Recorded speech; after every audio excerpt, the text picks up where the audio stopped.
Mesdames et messieurs, bonjour. Merci d'être aussi nombreux pour cette conversation avec le général Izartorza. Bonjour général, merci d'avoir répondu à notre invitation. Sur les manches de votre uniforme, en général, sont agrafées 5 étoiles. Vous êtes parmi les plus hauts gradés de l'armée française. Vous avez d'ailleurs été carrément le patron de l'armée de terre en occupant les fonctions de chef d'état-major de l'armée de terre de 2008 à 2011. Brillant officier par conséquent. Vous êtes né en Vendée, même si votre patronyme, peu courant, résonne plutôt au Pays basque. Permettez-moi quelques mots sur votre carrière pour mesurer à quel point nous avons ici, parmi nous, cet après-midi, un officier général d'une trempe assez remarquable. Saint-Cyrien, vous avez choisi de servir dans les troupes de marine, c'est-à-dire les soldats d'assaut, ceux qui sont en première ligne. Au début des années 80, vous avez commandé le 8e régiment parachutiste d'infanterie de marine, le fameux RPIMA, une unité qu'on qualifie à juste titre, je crois, de prestigieuse, rompue aux interventions en opérations extérieures, notamment en Afghanistan. Puis vous avez dirigé l'école d'application de l'infanterie, la Mecque des fantassins, c'est comme ça qu'on la surnomme, je crois, avant de prendre le commandement de l'opération Licorne en Côte d'Ivoire de 2005 à 2006. Vous êtes grand officier de la Légion d'honneur et vous présidez aujourd'hui, mon général, la mission du centenaire de la Première Guerre mondiale. Alors, avant d'évoquer plus précisément la guerre du futur et en quoi le progrès, la notion de progrès, peut influer les stratégies et les techniques militaires et guerrières, j'aimerais, général, que vous nous précisiez un peu votre lecture de la guerre. J'ai lu quelques-uns des textes que vous avez écrits cet an dernier, et notamment la préface d'un livre d'un spécialiste américain reconnu de la stratégie militaire, Colin Gray, préface dans laquelle vous dites que la guerre est finalement consubstantielle, autrement dit inséparable de l'homme, qu'elle fait partie en quelque sorte de l'ADN de toutes les civilisations, des plus primitives à celles d'aujourd'hui. Vous confirmez ? Oui, bonjour, d'abord. N'attendez pas de moi que je vous explique longuement que la guerre est un progrès social. La guerre est une régression absolue. Si j'ai accepté ce rendez-vous cet après-midi, c'est simplement pour que nous puissions réfléchir ensemble à une seule chose. Est-ce que, finalement, nous pouvons continuer à parler progrès dans tous les domaines du spectre sans nous interroger sur la guerre, sans nous interroger sur notre sécurité, pire, en faisant totalement fi. Voilà. Avant de parler, de répondre à votre question, j'aimerais revenir sur un point qui est souvent éclipsé, le nez dans les actualités quotidiennes. C'est quelle est la finalité de la guerre? Qu'est-ce qui fait que cette guerre est consubstantielle de la nature humaine? La guerre, c'est ni plus ni moins que la volonté de l'un de vouloir asservir la volonté de l'autre.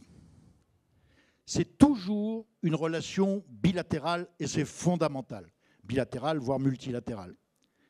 Ça veut dire que finalement, si l'autre, ou si nous sommes convaincus que l'autre ne nous agressera pas et ne nous agressera jamais, il n'y a aucune raison de vouloir se défendre. En revanche, si quelque part nous avons le doute que l'autre puisse un jour, sous une forme ou sous une autre, que ce soit au plan économique, que ce soit au plan idéologique, que ce soit au plan militaire, nous agresser, nous n'avons à ce moment-là que deux solutions. La soumission ou la résistance. Et c'est dans la nature de l'homme. Avec un point, malgré tout, c'est qu'il faut éviter, pour reprendre une expression consacrée, d'avoir ce jour-là une guerre, voire deux guerres de retard. Voilà. Et c'est ça le plus important. Donc retenir quelle est la donne de départ. Et la donne de départ, c'est celle-là. Nous ne sommes pas, en matière de guerre, en matière de conflictualité mondiale, les maîtres du jeu. D'autres peuvent décider à notre place et nous contraindre, et nous en avons la preuve tous les jours. Alors c'est ce que vous appelez la trinité de la peur. Et vous dites que cette trinité de la peur, c'est une jolie formule, reste finalement un des puissants moteurs de la tragédie humaine. Bon. Et qu'elle a, et vous le réaffirmez, si j'ai bien compris votre réponse, qu'elle a encore de beaux jours devant elle. Alors, vous croyez réellement encore possible les guerres interétatiques, en quelque sorte, dans les décennies à venir, voire éventuellement un siècle à venir? Ce que j'ai appelé la trinité de la guerre, c'est la peur. La peur de l'autre, qui peut conduire de façon préventive, finalement, à sa neutralisation ou à sa mise sous tutelle, à sa soumission. C'est aussi parfois uniquement des affaires d'honneur, par conviction politique, par conviction religieuse, par conviction personnelle. Et puis c'est enfin les intérêts vitaux. Les intérêts vitaux, on imagine le fait de pouvoir continuer à se lever le matin, tranquillement, chez soi, mais se lever pour quoi faire? Se lever pour quoi faire? Même pour un pays qui, comme nous, est finalement persuadé de ne pas être un va-t-en-guerre, il a des intérêts. Il a des intérêts, et un intérêt majeur, celui de contribuer à la stabilité d'un monde qui est indispensable à notre survie. Nous n'avons rien. Vous savez, on disait quand j'étais plus jeune, on n'a pas de pétrole, mais on a des idées. Ça n'a changé, ça n'a pas changé. Ça n'a pas changé. On n'a toujours pas de pétrole. Dieu soit loué, on a encore des idées et de bonnes idées. Mais le reste est ailleurs. Il faut que nous puissions vendre à l'extérieur, faire de la marge pour acheter ce dont nous avons besoin, etc., etc. Quand nous regardons autour de nous simplement les énergies, on n'a rien. On a les éoliennes maintenant, on en voit un peu partout, mais autrement rien, pas de pétrole, pas de gaz, pas rien. Voilà, pas de matières premières, plus rien. Donc nous sommes condamnés à aller chercher ça ailleurs, et à aller chercher ça ailleurs, à acheter ça ailleurs.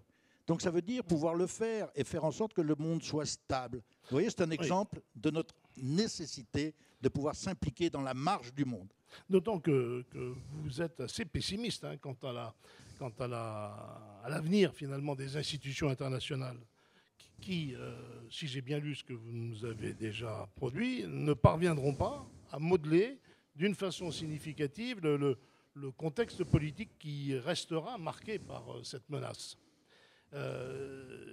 Est-ce que c'est, autrement dit, la faillite de la construction de la paix depuis 1945 ? Est-ce que nous ne sommes finalement pas arrivés à construire ces fondamentaux qui nous empêcheraient demain de retomber dans les spirales dramatiques de la guerre ? Je crois que c'est un peu plus compliqué que ça encore, malheureusement, et que c'est lié à chacun d'entre nous. Il faut remonter, on pourrait remonter aux lampes à huile, on va s'arrêter à la Grande Guerre. La Grande Guerre, c'est pour nous une rupture terrible, c'est une épreuve terrible. On a commémoré le week-end dernier, ou il y a quelques jours, le 98e anniversaire de l'armistice, et 2 jours après, l'attentat du Bataclan. D'un côté, 1 500 000 morts, 3 millions de blessés, 1 million de veuves, 700 000 orphelins, 1 500 000 enfants qui ne sont pas nés et qui nous ont privés de tous les talents que l'on était en droit d'attendre de cette génération-là à la veille de la Deuxième Guerre mondiale. Je retiens de cette Deuxième Guerre mondiale, vous savez, Dorgelès, on le connaît pour les croix de bois. Mais Dorgelès, il était aussi journaliste de guerre. Et en 1940, il a cette phrase terrible au moment où le commandant en chef signe un ordre du jour qui ressemble un peu à celui de Joffre sur la bataille de la Marne. Il dit, mais mourir, se battre, on ne le pouvait plus, et mourir, on ne le voulait pas. C'est là qu'est la césure dans notre civilisation et la civilisation du XXe siècle. Et ça continuera. L'hécatombe de la Grande Guerre, l'hécatombe de la Seconde, 300 000 militaires, 300 000 civils, on nous ont conduit à un rejet définitif de la guerre et au fait de confier notre sécurité à d'autres, dont le Conseil de sécurité. et les institutions internationales, etc., etc., et faire en sorte que tout ce petit monde-là soit garant du fait que cela ne se reproduise plus. Je crois qu'il y a actuellement dans le monde 30 conflits actifs, ce qui n'est pas rien. La seule consolation que l'on puisse avoir dans ce domaine-là, c'est de se dire que s'il n'y avait pas l'ONU, s'il n'y avait pas l'OTAN, ça serait peut-être pire encore. Voilà. Alors vous me direz, ça, elle est connue, c'est la réaction voilà, à laquelle il fallait s'attendre. Ils font ce qu'ils peuvent, ce sont les yeux, ce sont les témoins. Imaginez toute la sauvagerie qui se déchaîne actuellement sur la planète si au moins il n'y avait pas ce regard-là, ces yeux-là, ceux de la presse, ceux de la communauté internationale, à travers ces institutions internationales. Je crois que ce serait pire encore. Mais le problème, après, c'est qu'une fois le constat fait, le constat de cette violence fait, il faut bien que l'on décide d'y mettre un terme. Et jusqu'à preuve du contraire, pour mettre un terme à la violence, il faut malheureusement se montrer violent. Vous êtes, me semble-t-il, un des rares militaires de haut rang à souligner les risques très réels que font peser sur notre planète les conséquences du réchauffement climatique. Vous dites notamment à propos de la raréfaction de l'eau, des ressources en eau ou en terres cultivables. Vous dites même que la question de la survie de l'homme surgira tôt ou tard, ici ou là sur notre planète, et avec elle le problème de la défense des intérêts vitaux. Est-ce que, franchement, ce n'est pas de la science-fiction d'imaginer une guerre pour l'eau ou une guerre pour les terres cultivables à la fin de ce siècle ou dans le courant du suivant ? Il y a déjà 25 ans, on disait, si vous voulez savoir où ça va se battre, suivez les pipelines et suivez les fleuves. Quand vous regardez ce bassin de Haute-Mésopotamie aujourd'hui, et la Turquie, les deux grands fleuves de Mésopotamie, quand vous regardez le Jourdain, vous êtes en droit de vous dire que là, nous sommes à un croisement entre l'eau et le pétrole qui est pour le moins inquiétant et qui est pour bonne part à l'origine des crises qui embrassent cette région-là. Il y a dans la salle des amis qui connaissent bien la zone sahélienne. La zone sahélienne, elle est ravagée actuellement par l'élevage. On coupe les acacias. Quand les chèvres n'arrivent plus à monter sur les branches les plus faibles, on coupe l'arbre pour faire tomber la tête, pour que le bétail se nourrisse. Et on a comme ça le désert qui avance. On a une Afrique qui marche, celle qui cherche de l'eau. Et quand elle n'en trouve plus, elle continue de marcher jusqu'à ce qu'elle en trouve. On avait quelque chose ce matin sur les migrations, etc. L'eau entraînera, ou l'absence d'eau entraînera des flux migratoires qui seront incontrôlables. Quand vous n'avez plus d'eau, il faut bien en trouver. Voilà. Et inévitablement, vous verrez qu'il y a des régions du monde où il y a une densité d'habitation énorme, y compris aux États-Unis, où la gestion de l'eau devient quelque chose d'insupportable à gérer. La côte ouest, oui. Mais vous ne pensez pas que là, que c'est le rôle justement des institutions internationales, voire des grands pays, de venir en quelque sorte prévenir ce risque-là ? Oui, on peut toujours y croire, on peut toujours rêver. Vous ne semblez pas très confiant. Non, je suis pas du tout confiant. Voilà. On constate simplement que le niveau des grands fleuves continue de baisser. On constate simplement que les barrages se font de plus en plus en amont, etc., privant l'eau l'aval. Oui. Voilà, donc, et ça continue jusqu'à un moment où tout ça ne sera plus supportable. Donc on en revient, si vous voulez, au troisième point de ma trinité, au troisième pied de ma trinité. C'est les intérêts vitaux. On se battra pour survivre et on se battra pour nourrir ses enfants. Voilà. C'est un peu apocalyptique ce que vous nous dites là. Écoutez, moi je ne dis pas que ça se passera demain, je ne dis pas que ça se passera dans 20 ans. Je dis simplement que si on ne trouve pas d'ici là des solutions, inévitablement, hier après-midi, Luc Ferry disait je me battrai pour ma fille, je me battrai pour mes filles. Voilà. À un moment, si vous voulez, si vous vous retrouvez dans des situations où finalement votre survie et celle de vos enfants n'est pas assurée face à un certain nombre d'événements dont on sait qu'ils doivent pouvoir se réguler, à ce moment-là, il n'y aura pas 36 solutions que de les réguler autrement. Alors, en se projetant comme vous le faites, une question semble s'imposer, c'est quelle sera la nature de ces conflits de demain ?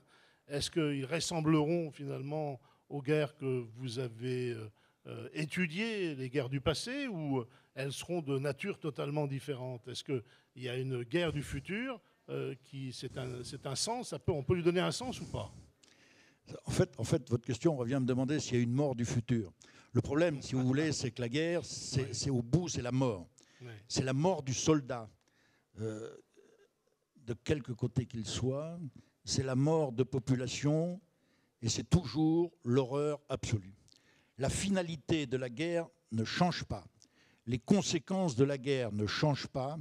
La seule chose qui peut évoluer, et encore, à la marge avec les exemples récents qui viennent malheureusement de nous être opposés, c'est qu'à une technologie débridée aujourd'hui, qui pourrait faire en sorte, on l'a vu, on nous l'a dit encore hier, et c'est une presque réalité, où finalement on a des drones armés qui décident eux-mêmes, une fois qu'ils sont partis, s'ils peuvent délivrer leurs armes ou pas. On a à côté de ça les gens qui font régner la terreur avec simplement un poignard, avec simplement les clous avec lesquels on crucifie, etc., etc. C'est terrifiant.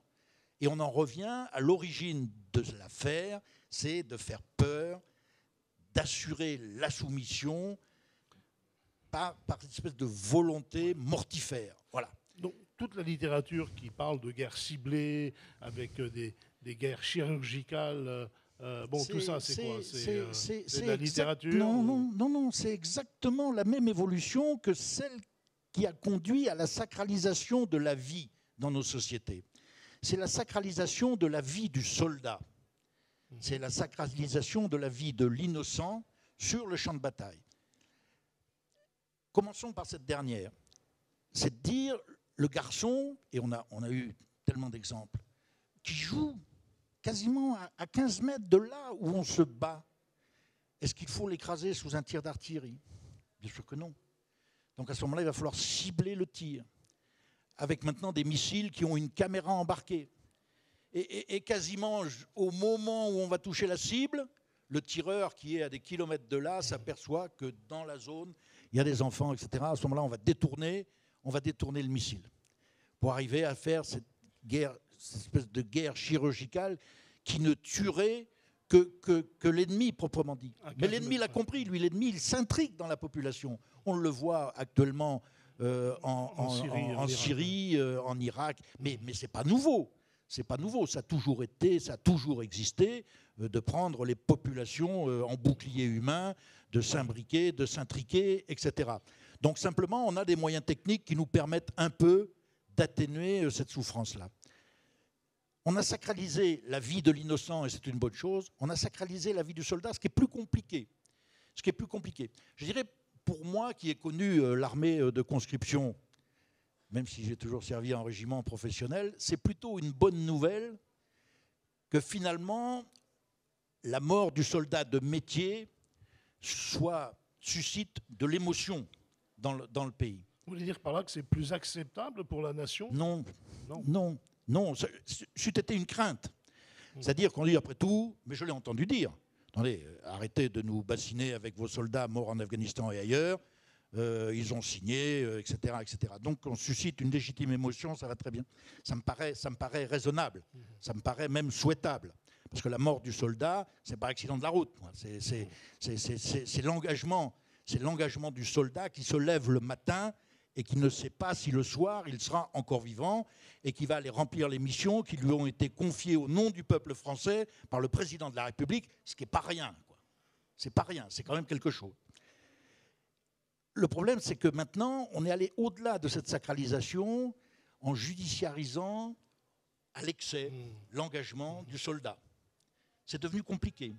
C'est devenu compliqué parce que ça pourrait entraîner une certaine pusillanimité dans l'action. Ça pourrait aussi nous amener à ne pas forcément tirer tous les enseignements d'une action dont le résultat eût été en demi-teinte, etc., etc. Voilà. Donc on peut tout imaginer, mais au cœur de notre sujet aujourd'hui, vous avez la sacralisation, on l'a évoqué hier encore, la sacralisation de la vie, mais est-ce que cette sacralisation de la vie doit nous amener au renoncement? Regardez, lorsque le mur de Berlin s'est effondré en 89, bicentenaire de la Révolution française. Quelle concomitance! On dit c'est quand même assez extraordinaire, le bicentenaire de la Révolution, la patrie des droits de l'homme, etc. Et paf, le mur de Berlin s'effondre. 2 ans après, le pacte de Varsovie, à quelque chose près.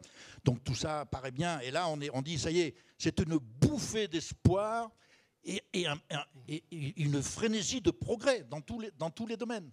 Mais la première chose qu'on fait, c'est tout de suite de dire on va engranger les dividendes de la paix. Sur 1 000 € de produit national brut, à cette époque-là, on en consacrait 30 à la défense. Ce qui n'est pas, vu comme ça, c'est pas énorme. Aujourd'hui, c'est 14. C'est 14 et 8 à la sécurité intérieure. 8 à la sécurité intérieure. Et c'est là qu'on se dit, curieux, ouais. Si vous voulez, moi je veux bien qu'on sanctuarise tout, mais si on pouvait aussi, en même temps que l'on sanctuarise la vie, sanctuariser la sécurité de ceux qui vivent, ça serait quand même pas mal. J'ai parfois le sentiment, je dis, on a construit sa maison ou reconstruit sa maison, on a changé les bibelots, acheté une grande télé, etc. Et puis, jusqu'à preuve du contraire, on met dans la foulée une serrure 3 points. Voilà. On ne laisse pas la porte ouverte, même si on a confiance dans les voisins. C'est comme ça.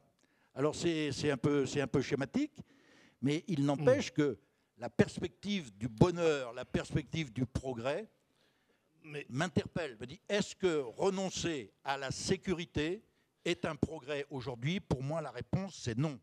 Mais vous êtes en train de souligner que finalement, là, il y a une faute flagrante vient de la réflexion politique et que les dirigeants politiques, visiblement, n'ont pas mesuré ce que vous dites, ou alors pour des raisons que vous allez peut-être nous expliquer, ils ne le mettent pas en œuvre. Ça fait des années que ça dure. Oui. Ça fait des années que ça dure. Ouais. J'ai beaucoup travaillé sur les relations entre le politique et le soldat pendant la Grande Guerre. Vous savez, les choses sont assez simples. Quand vous étiez chef d'état-major, vous les aviez en direct, ces politiques. Oui, mais les choses n'ont pas changé. Le politique, il a fait vœu d'épargner la guerre à ses électeurs. C'est comme ça que ça fonctionne. Voilà. Ses électeurs plutôt qu'à ses citoyens? C'est la même chose? Pour moi, c'est la même chose, mais je dis les électeurs c'est pas insultant quand même. J'entends bien sûr. C'est ses électeurs. Voilà. Donc, il leur dit, je vous garantis la paix. Et le militaire, lui, dit, il faudrait quand même me garantir aussi les moyens, parce qu'un jour, vous risquez de me donner des missions. Voilà. Donc l'un a fait vœu de préserver la paix, l'autre a fait vœu de préparer la défense de la paix au cas où. Mais tous les deux répugnent complètement à la guerre. Je n'ai jamais rencontré un militaire, dans quelque régiment que ce soit, nos forces spéciales ou ailleurs, qui se réjouissent d'aller au combat. C'est quelque chose de terrible. Mais le politique, il sait bien qu'en faisant vœu de préserver la vie de ses concitoyens ou de ses électeurs, il lui faut donner les moyens. Oui. Et alors, c'est ce que je vous dis. Comment se fait-il que les budgets militaires ont considérablement régressé? Entre 89 et aujourd'hui, c'est la moitié qui sont partis. Tout ça se fait. L'Assemblée nationale vote les budgets. Comme on dit souvent, vous savez, on a passé des moments un peu difficiles parfois, comme chef d'état-major, plein de mon sort, en disant allez expliquer à une maman dont le fils a pris une balle dans la tête que son casque en Kevlar a été percé. Elle, tout de suite, va vous dire, de toute façon, c'est bien ce qu'on lit dans les journaux, ils sont mal équipés. Alors qu'ils sont équipés du mieux que l'on essaie de faire avec les ressources qui nous sont allouées par la République. Mais il faut toujours expliquer ça. C'est nous qui le faisons. C'est nous qui allons faire ce travail-là. C'est nous qui envoyons les soldats. Souvent, on me disait, il y a des officiers dans cette salle qui le savent, attendez, on a des équipements tout neufs, mais on n'a pas fini les expérimentations. Je dis, j'en ai rien à foutre, vous m'envoyez ça. Les Français ne comprendraient pas que nous ayons des équipements au top et que finalement on attende qu'une dernière expérimentation soit faite avant de les envoyer en opération. On les envoie tout de suite. On a envoyé le Tigre assez rapidement, on a envoyé le VBCI assez rapidement, etc. etc. Donc c'est toujours, on essaie. Et pourquoi il y a cette fuite en avant? Parce qu'on sait que le progrès technique est lié aux ressources financières, que ces ressources financières sont comptées. tous les hommes politiques depuis les dernières années ont réduit les effectifs des armées. C'est un mal français parce que sur le plan international, toutes les grandes puissances, en tous les cas les puissances qui font partie du Conseil de sécurité, les 5 membres ont augmenté leur budget. Toutes les grandes puissances ont augmenté leur budget. L'Europe a diminué globalement les siens. Je prends toujours cette image qui peut paraître outrancière. Au début de la Grande Guerre, on avait 4 millions de mobilisés, dont 2 millions d'hommes dans l'infanterie.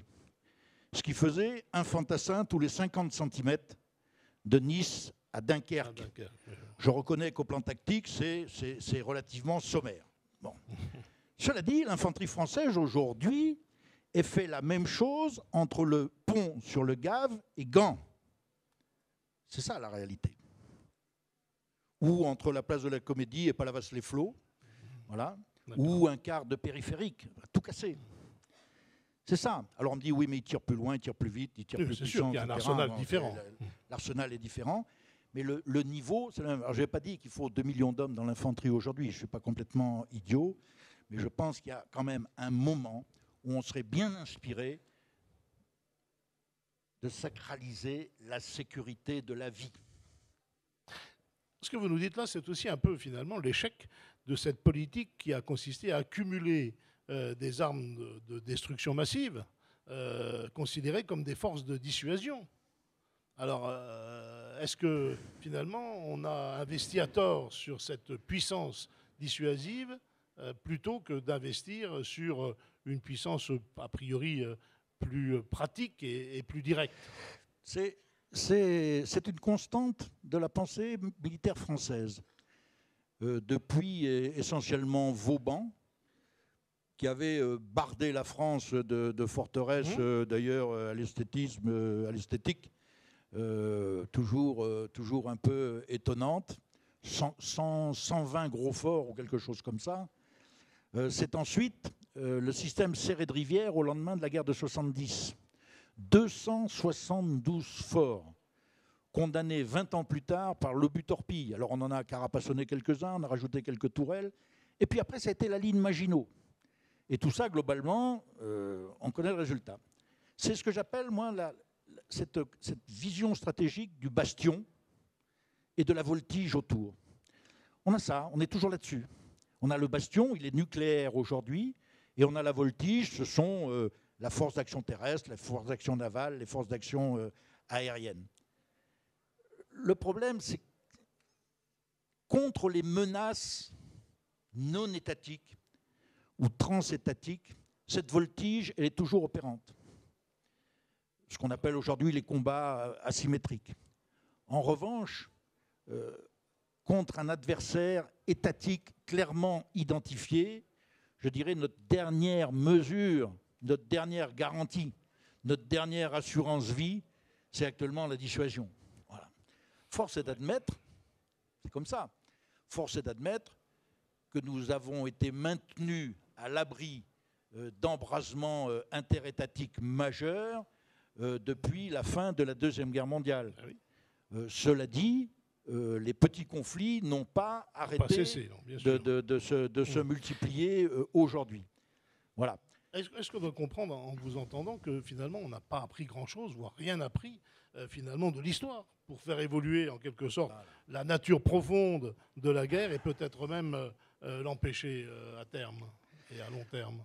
Qu'a-t-on retenu de l'histoire? C'est une question assez terrible. Je donne des conférences sur la Grande Guerre. Et généralement, la première des questions qu'on me pose, c'est « Mon général, vous ne pensez pas que par les temps qui courent, on a plus urgent à faire que de revenir sur une guerre vieille de 100 ans, il n'y a plus un témoin, etc. etc. » Tout le monde s'en fout. Bon. Le problème, c'est que cette Grande Guerre, elle est riche d'enseignements. Il faut écouter le général de Gaulle sur les marches de l'ossuaire de Douaumont en 1966 pour le cinquantenaire. Il tire de la bataille de Verdun, pour le cinquantenaire de la bataille de Verdun. Il tire les 3 leçons de Verdun. Si vous n'y êtes jamais allé voir, si vous ne l'avez jamais vu, allez, vous tapez INA, De Gaulle, Verdun, 16. C'est un grand moment. C'est un grand moment, c'est sans prompteur, voilà. Et il dit, ce que je serais bien incapable de répéter maintenant, mais il dit 3 choses. Il dit la première leçon de Verdun, c'est que ce pays, quand il est uni, est insubmersible. Et en 14, ce pays était uni. On avait un carnet B sur lequel on avait coché, on avait noté tous ceux qui étaient susceptibles de ne pas rejoindre. On a eu très très peu de déserteurs, tout le monde y allait. On a eu un grand moment d'unité nationale qui s'est délité au fil du temps et à partir de 17 sous une effusion sanglante épouvantable.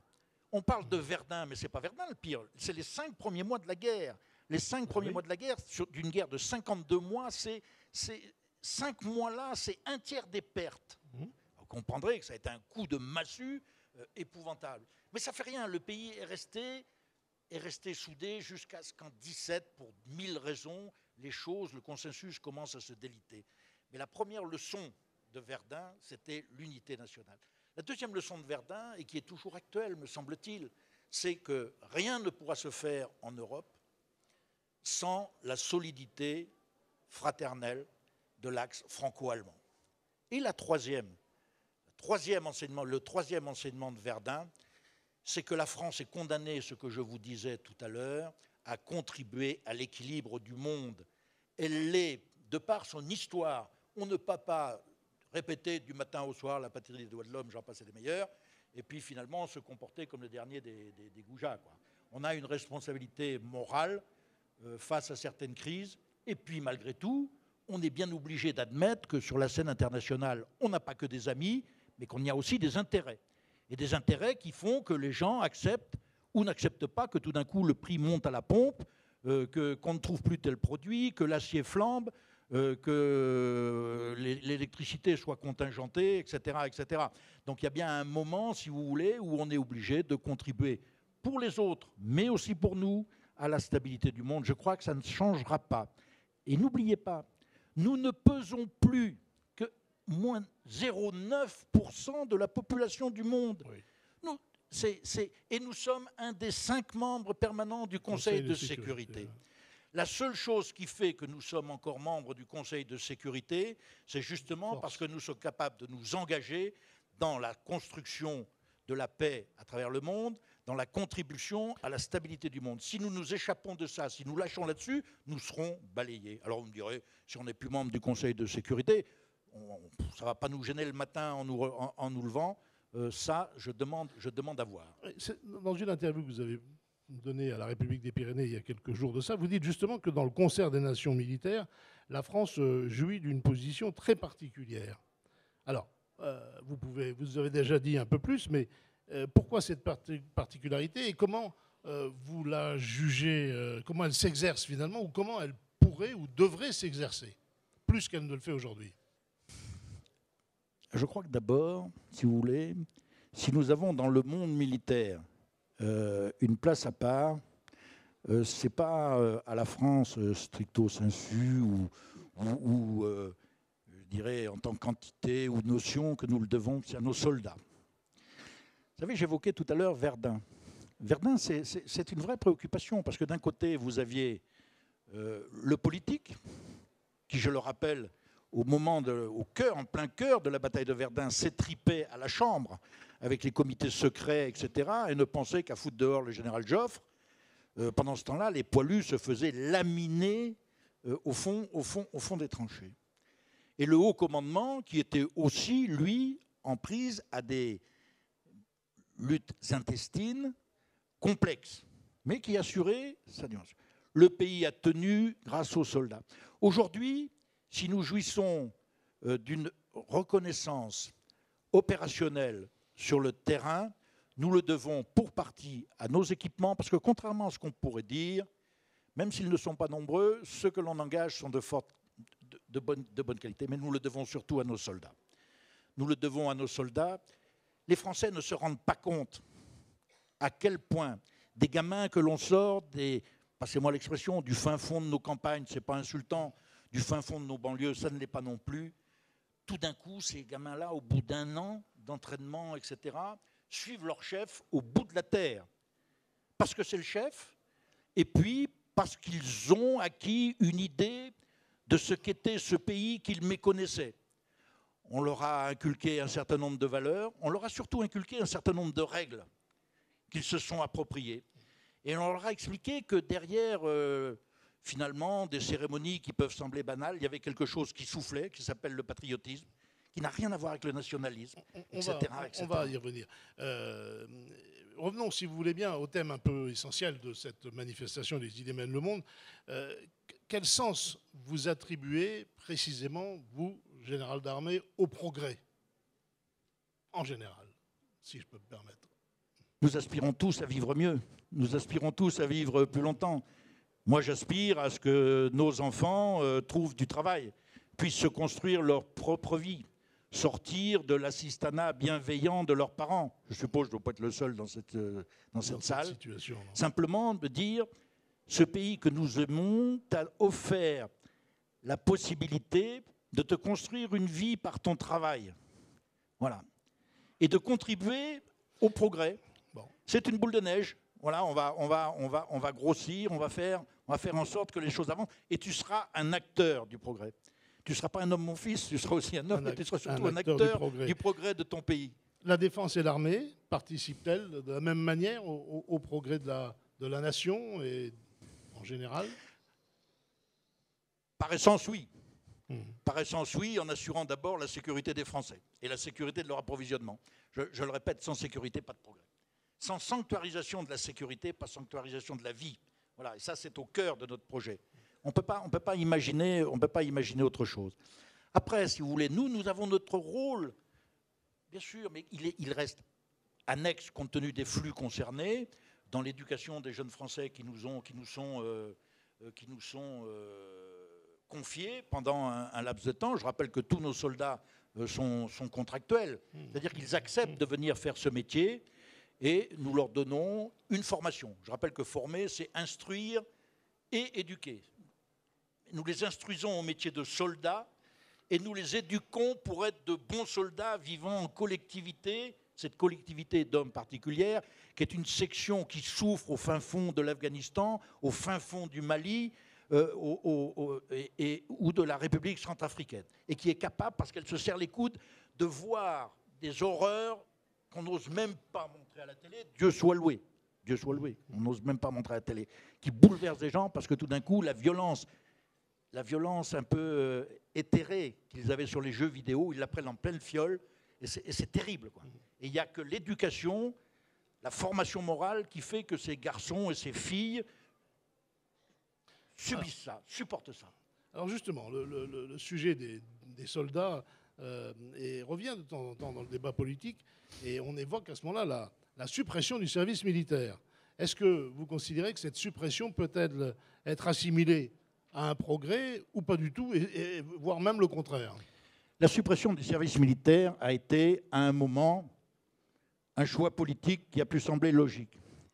C'est la disparition des menaces aux frontières que j'évoquais tout à l'heure lorsque s'effondre le pacte de Varsovie. Plus de menaces aux frontières, pas de claire perception que la menace, elle, n'a plus de frontières, c'est-à-dire qu'elle est partout. Et à ce moment-là, on supprime la conscription. Que je me souvienne, dans le pays, ça n'a pas suscité un tollé général. Non. On va dire, attendez, bon, c'est plutôt une bonne chose. Supprimons le service militaire. Voilà. On va supprimer la conscription. Alors maintenant, évidemment, on nous dit... Oui, 20 ans plus tard, on nous dit, ça avait quand même du bon. Alors moi, je vais vous raconter ma vie quand même. Hein. J'ai passé le bac en 68 en tenue. Alors, je ne sais plus qui disait, en 68, il avait fait je ne sais pas quoi. Moi, je suis ancien enfant de troupe. Je suis rentré à l'âge de 10 ans dans une école militaire. Et à 17 ans, j'ai été passer le bac en tenue à Chalon-sur-Saône en 68. Je suis un enfant de 68. Dans l'armée, à ce moment-là, c'était difficile d'être un soldat de métier. À Saint-Cyr, on nous apprenait par cœur.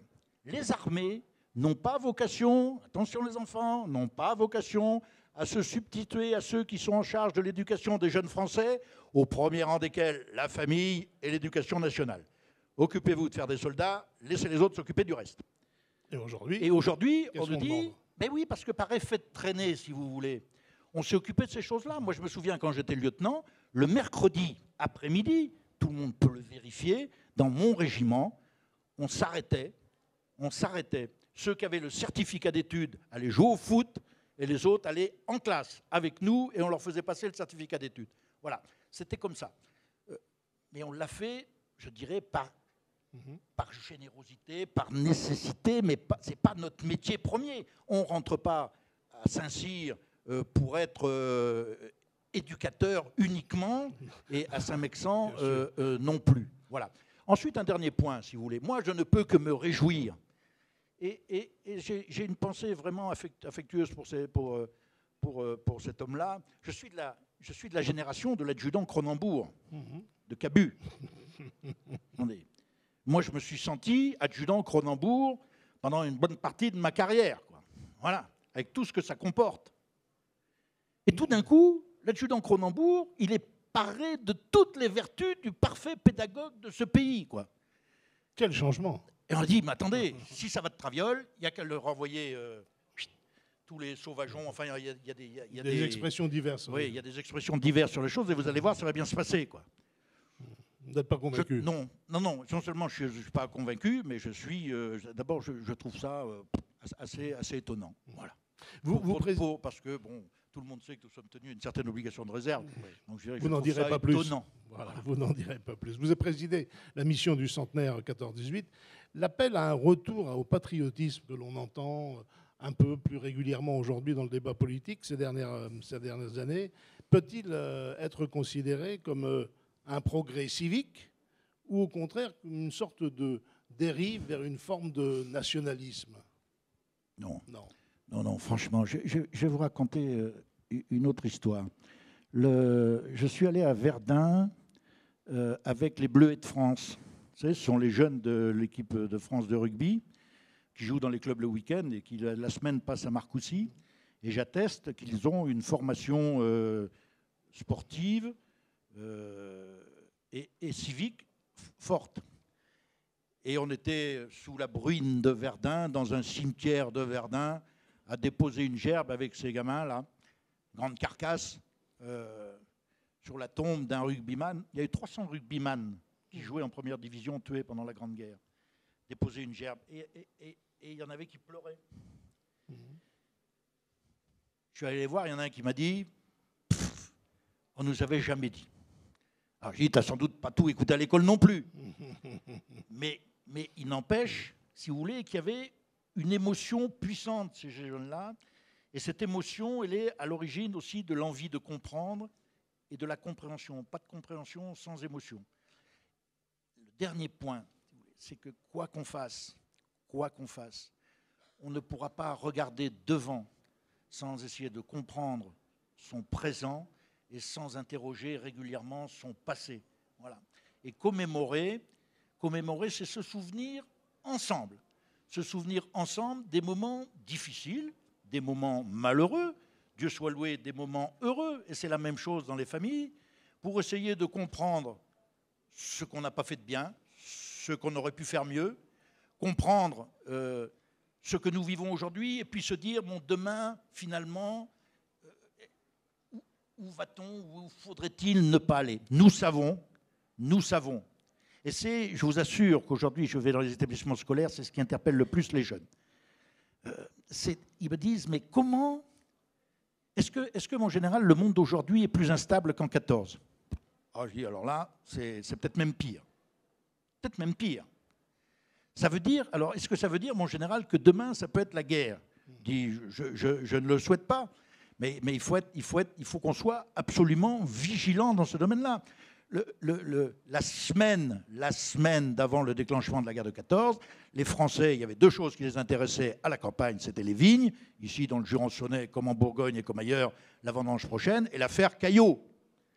L'affaire Caillot, voilà, vous vous souvenez le truc, c'était voici, voilà, etc. La guerre, personne, ça les interpelle. Voilà, c'est de basculer de l'un à l'autre très rapidement. La vigilance reste pour vous le maître mot de tout ça. Et la dernière chose qui les interpelle, c'est comment ces gens-là ont été capables de supporter ça. Il n'y a qu'une seule chose, c'est parce qu'ils étaient unis.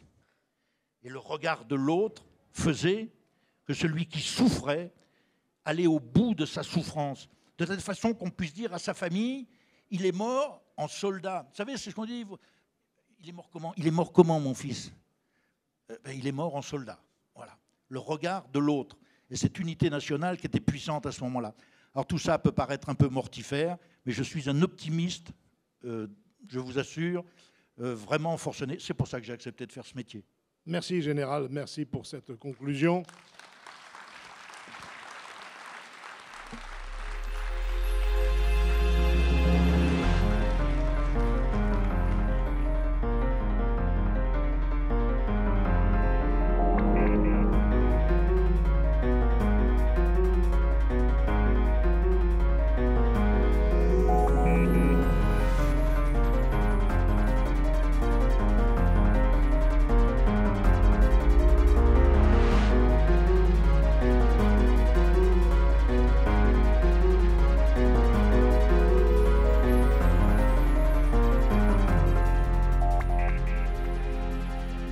Voilà, merci. La lumière revient. C'est le moment, si vous le voulez, de profiter de la présence du général à nos côtés pour éventuellement lui poser